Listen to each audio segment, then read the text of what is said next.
This is the technique of blending your makeup and how you're going to blend to get a flawless base. You want to start with a setting spray and make sure you spray the face with setting spray, but shake it really well to mix the ingredients up. If you're not shaking it, please do so.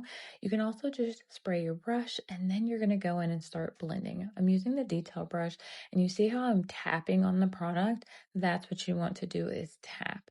If you are not tapping and you're swirling or buffing on the product, you're actually moving the product around and actually making things look a lot softer, unless that is what you want it to do.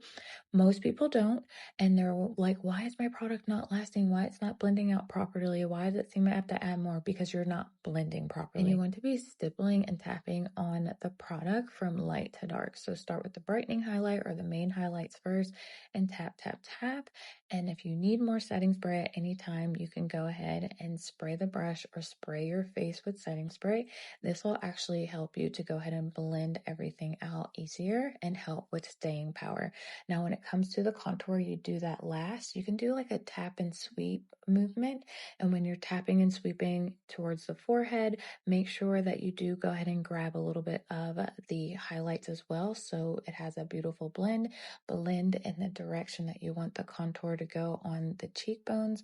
Grab that setting spray if you need to, again, and spray a little bit on the brush or spray your face, and then go out and blend again. This helps your makeup to not only blend out, but also help the product to last throughout the day.